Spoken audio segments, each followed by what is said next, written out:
Good afternoon, everybody. Welcome back to another episode of Goosebump Moments Presents.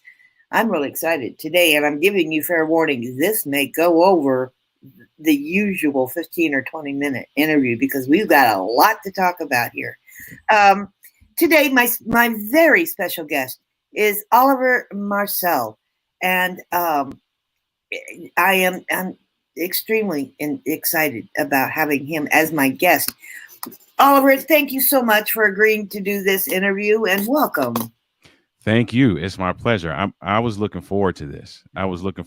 So full transparency for those that are watching, we had a conversation or two conversations prior Yes. that were just I can't even put a descriptive word on it. They were Oh, just bless your heart. outstanding. So I'm like, okay, here we go. Here Three we third go. time's a charm. Yeah, here we go. Buckle up, folks. Here we Let's go. go. We're getting down to it.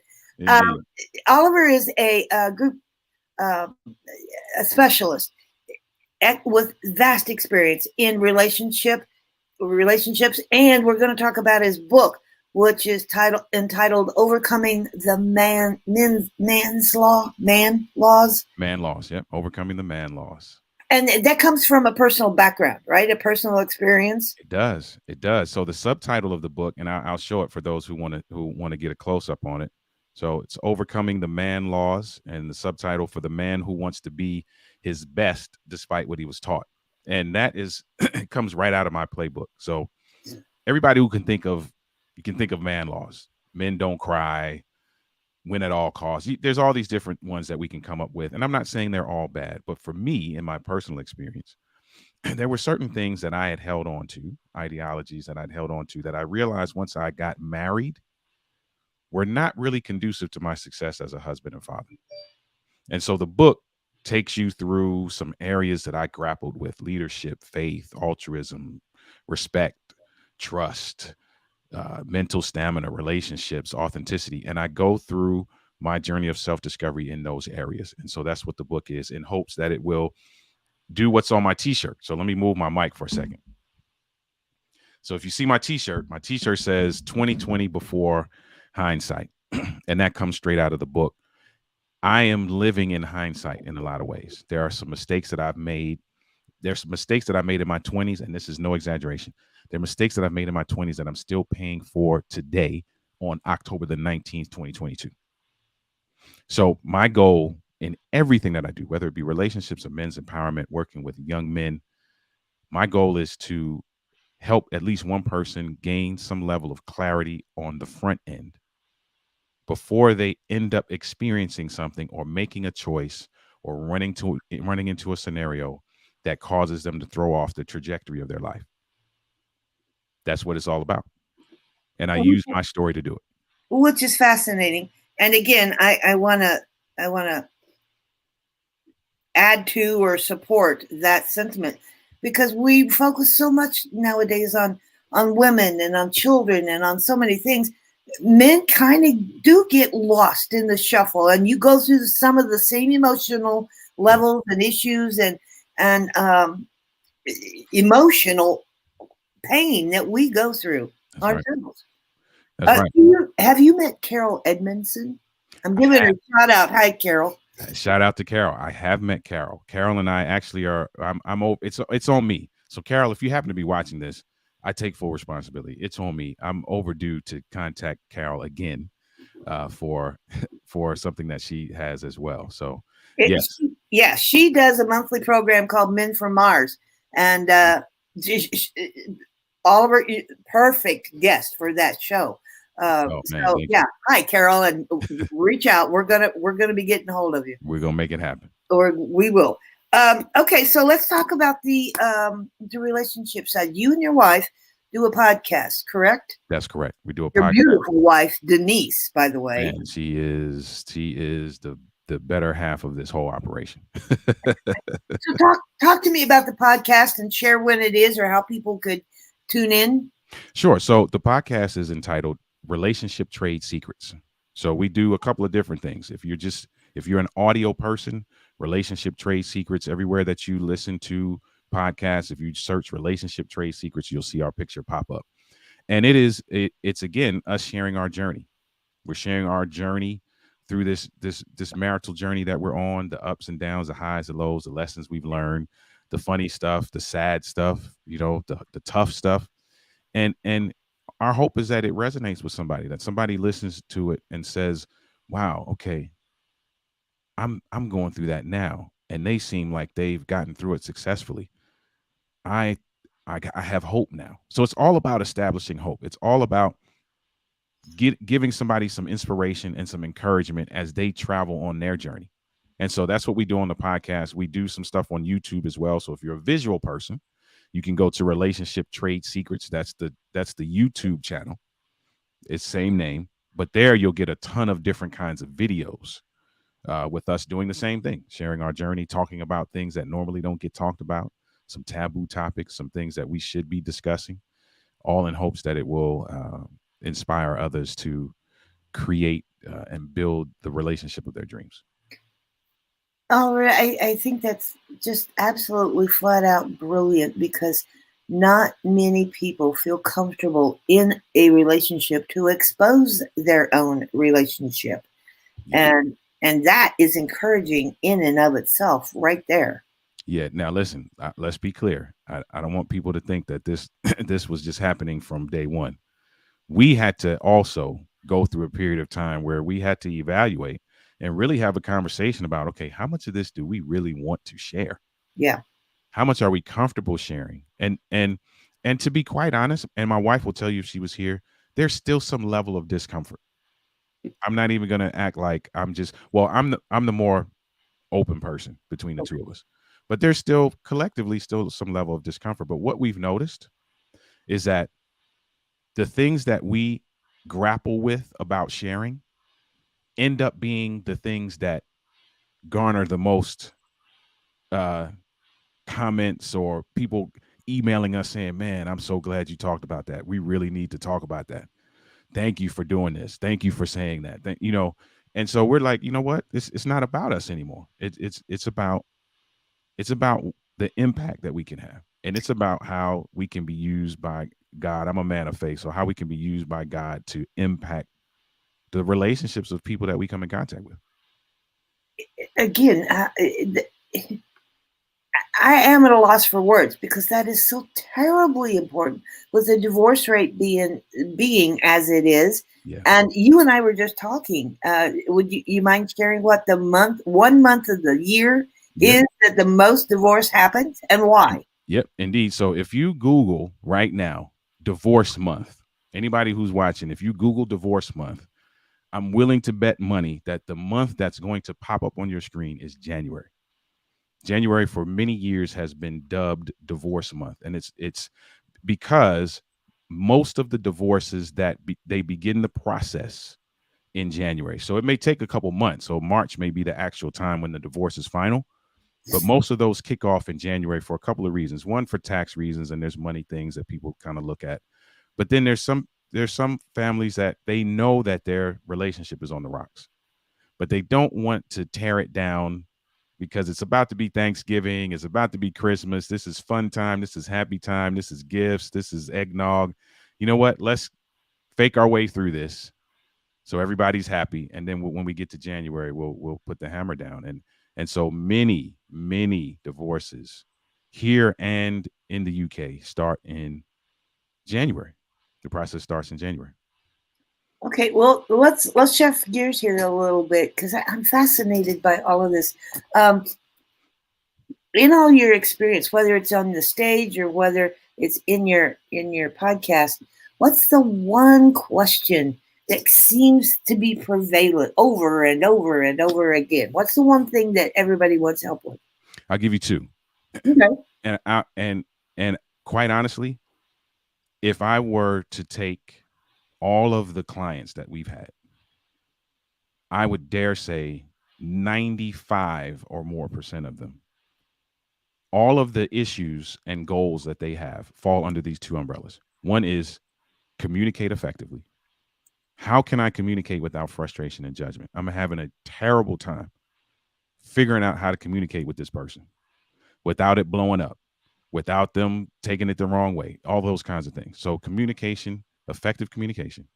The other is intimacy building. And Oh, across the board, not just sexual intimacy, but just across the board. We're not bonding. We're not having fun together. We don't seem it seems like we're just roommates. There's just no intimacy. All of the goals fall under those two categories. And so we do the most work with couples as it relates to identifying communication styles, meshing those communication styles, identifying how couples like to be communicated to, talking about the components of effective conversation and productive conversation, and going through all the different levels of intimacy and how to build in those areas. So, spiritual intimacy, intellectual intimacy, physical, sexual, experiential, and the list goes on, and helping to build that bond in those areas. and effective listening. Listening, yep, that falls under the communication piece. There's Yes. so many people who do not understand the concept of active listening and how that one thing alone, if you were to get that one thing alone, that would eliminate a large percentage of your conflict. Because what I tell couples all the time is, listen, forego your knee-jerk reaction when your spouse says something to you. Forego your knee-jerk reaction and replace that with an active listening response, and see how productive the conversation is after that.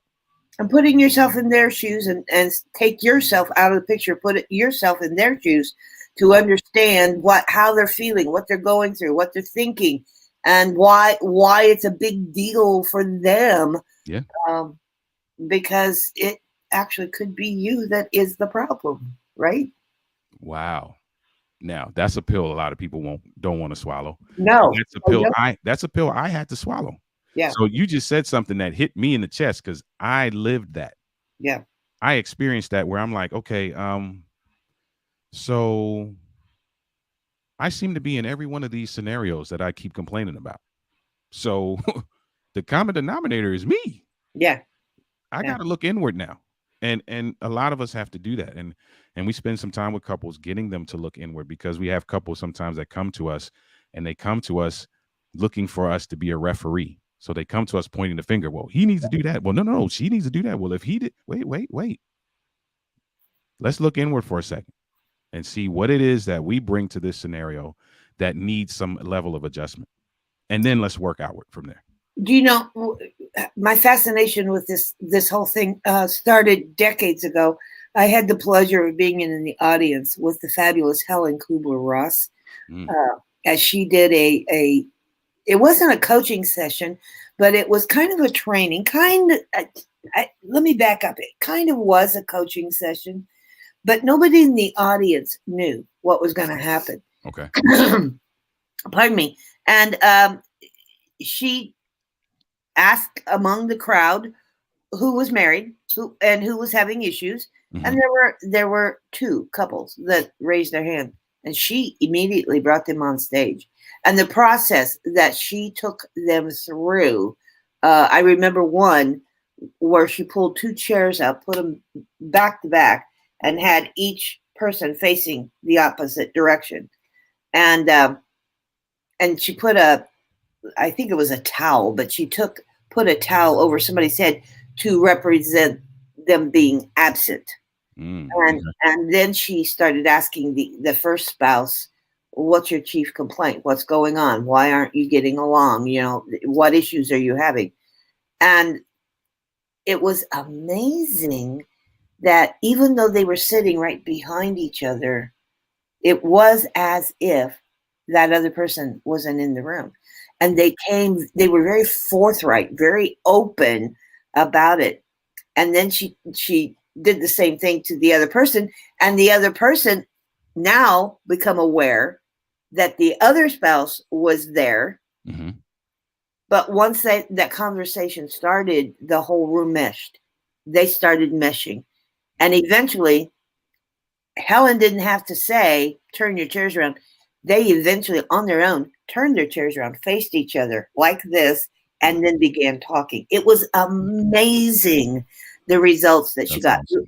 We all walked away in tears. All walked away. That's awesome. And that's what it's all about. It's about getting people to see, listen, there is a there's a method to this, right? And it's funny because I was telling somebody not too long ago, and I say this all the time. People probably have heard, people who know me have heard this. We operate a certain way in every other area of our lives.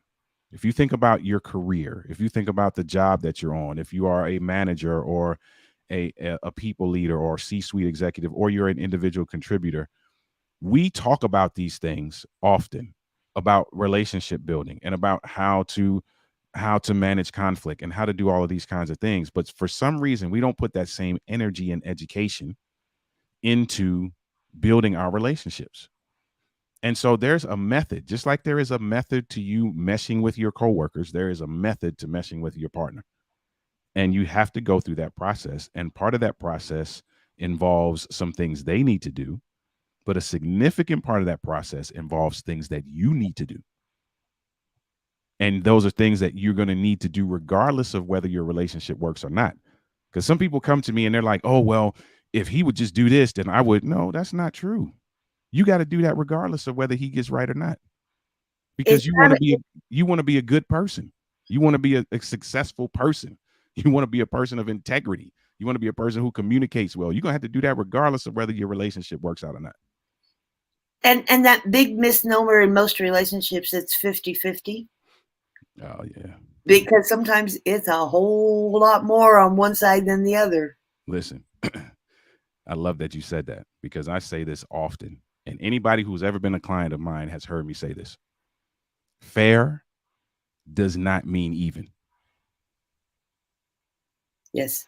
It doesn't. No. If you're trying to navigate your relationship equating fair with even, it's not gonna work, because you're gonna always be keeping score and you're gonna always come up short and hold resentments that you, for some reason you refuse to forgive or overlook. Yeah, without a doubt. Oh, cool. This is so cool. Okay, you've got something special coming up in November, do you not? I do, yes. So to go back to what we were talking about with January being the divorce month, we are doing a group coaching experience. It's going to be 6 weeks. And yes, that is going to take you kind of through the holidays. But here's the kicker. This is not for everyone. We're only taking 10 couples, because this is a put your hard hat on, put on your construction boots, work. This is not just going to be a session of us telling you, oh, you need to communicate better in your marriage, and oh, you need to. No. That's not what it's going to be. It is going to be sawdust and mud and take a shower when you're done kind of work session. And so we're only taking 10 couples, and we want individuals who are on the brink of thinking, you know what, this could potentially be our last set of holidays together, because I've had it. Those are the kinds of individuals that we want to work with and establish some level of blueprint. Because what we are, I call myself the friendly neighborhood relationship contractor. So what we're going to do in that 6 weeks is we're going to craft a blueprint, and we're going to put up the frame for something that you can see that gives you hope to make it past January. Brilliant.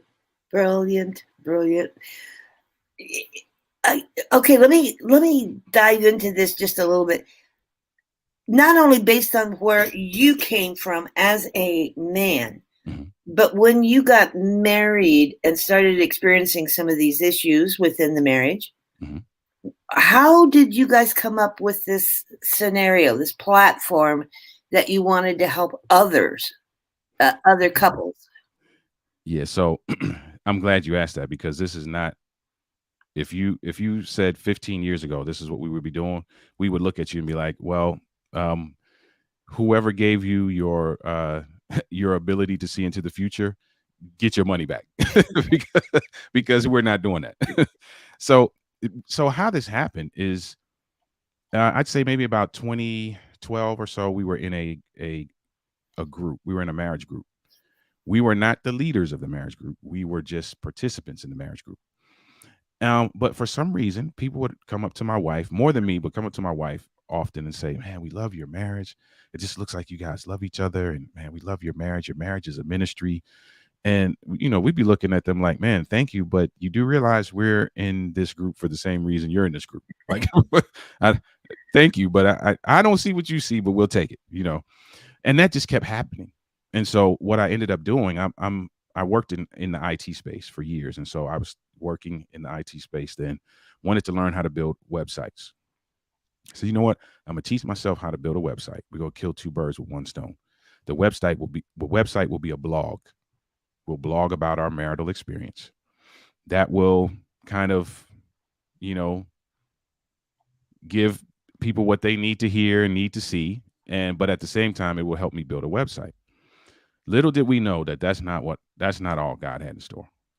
And somebody asked us to speak in 2015. Again, we were like, wow, this is amazing. Somebody really wants us to get up and talk to people. And that opened our eyes to like, okay, there's more that we're supposed to be doing. This is not about us. It's about something bigger than this. And so we just went on a journey from that point on, just certifications and starting the podcast and doing stuff on YouTube. And we would put out this weekly marriage tip. It was like between 1.5 to 4 minutes. The longest one is probably 6 minutes. It was called Short Tips for a Long Marriage. And all those are still on YouTube. And we would just put out that marriage tip every week, and people would just check it out and check it out, check it out. And we would get more speaking engagements, and things just kind of grew from there. And then finally, somebody asked us, say, listen, you've been married longer than we have. We would love if you would just come along with us for a segment of this journey and just let us pick your brain. And that took us into the coaching space. That's when we realized, okay, yeah, this is what we were set up for. And that all of the other experiences that we had in life, good, bad, and different, all align themselves to put us in a position to do what we're doing right now. God has a plan, my friend. God has a plan. Indeed. Okay, so I got a couple of things that I do want to mention before we close out here. Sure. Oliver, for this group coaching experience that's coming up, how do they reach out and get a hold of you if they want to participate? So for the group coaching experience right now, email me. And the email is Oliver, my first name, Oliver, at Denali, DENOLI.org. So email me now. There is a page that's going up, but it's not up today. It'll probably be up by Friday.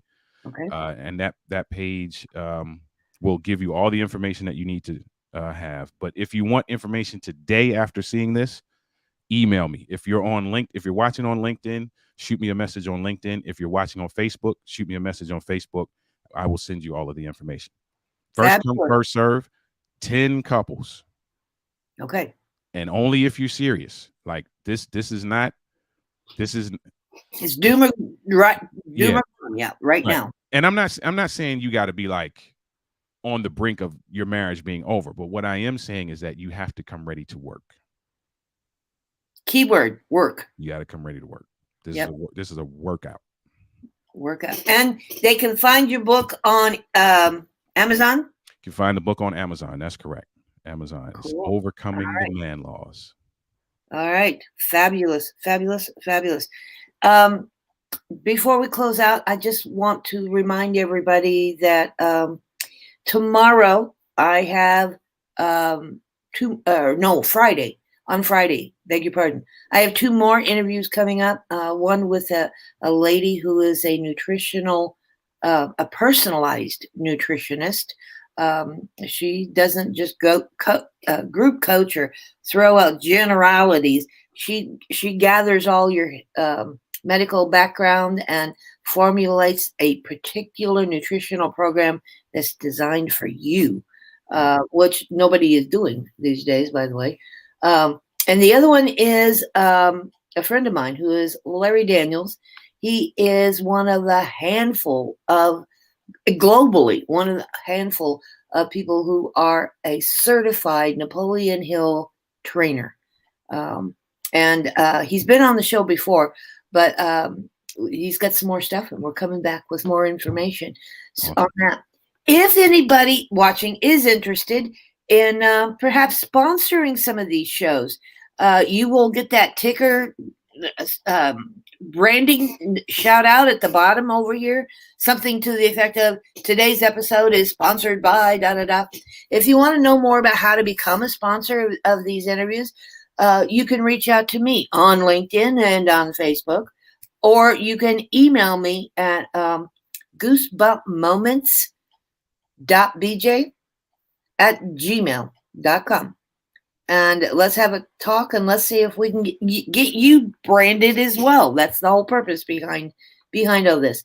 Oliver, is there anything else that we should mention before we close out? Well, first, let me just thank you for the opportunity to be on the show. It's my pleasure. That's awesome. Like, I don't take that lightly. Any opportunity I get to speak to somebody's audience, it's a privilege. So thank you for that opportunity. And I would say, just as we are, the world's upside down for a lot of people. And many of the things that we face, I'm not saying that this is the fix all for everything, but many of us could do with just a relationship makeover.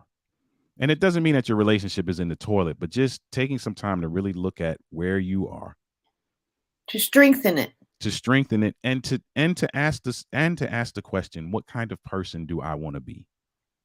Well, and again, get rid of that stigma. There's no shame in asking for help, whether it's individualized or as a couple. You can't go forward unless you find out what's wrong. So that's right. And if by chance you are looking to build the relationship of your dreams, you should probably check out your friendly neighborhood relationship contractor. That's me. There you go. Oliver, such a pleasure, my friend. I happen to know Oliver is going to be guesting on a couple of networking calls coming up. Yeah. Do you have any speaking engagements? Tell everybody the area that you're from. You're from the Atlanta area, right? No, I'm actually from the Maryland area. So Maryland. My sister is in Atlanta. I'm in Maryland. I am about 45 miles north of Washington, D.C. Okay. I'm in that area. Some people call it the DMV. Some people don't like that name either. So, but just to give you context of where I am. But yeah, so that's where I am. As far as speaking engagements, I am actually, now you're going to have to make me remember the name of it. I don't even remember the name of it. There's something coming up tomorrow called Leverage. It's Erica Leary. So if you follow me on LinkedIn, you'll see the notification for that. Then this weekend, we are also hanging out with Ro and Mika Watkins of Power Mates. They're doing a summit for singles. So we get to hang out and talk to some singles this weekend. That's happening on Saturday. I'm part of a men's panel for that will air on Saturday as well. And then there's some other things coming up around the holidays that you'll hear more about. Just make sure you're connected to me. So get connected to me, whether it be LinkedIn or other forms of social media, and you'll be able to stay on top of what we're doing. Busy man. Trying to be busy. and apparently there is value in what you're offering, or you wouldn't be so busy. Thank you for that. Yes. So thanks, everybody. Oliver, from the bottom of my heart, thank you. Thank you. For agreeing to do this. And anytime you would like to come back, just get a hold of me and we'll continue the conversation. I'm going to take you up on that. But please do. Please do. All right. Please do. All right, everybody. Thanks so much for taking time out to come and meet this marvelous, amazing gentleman and to listen to the interview. I have to say, I appreciate your support so much. I'm blown away and humbled by everybody who's been so responsive to this format.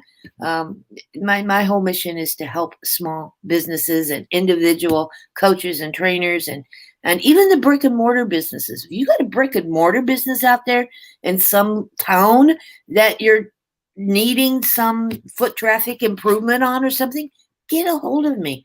I want to help people. Helping people. That's what I'm all about. All right. Thank you, everybody, so much. And until Friday, we will see you all. Take care, everybody.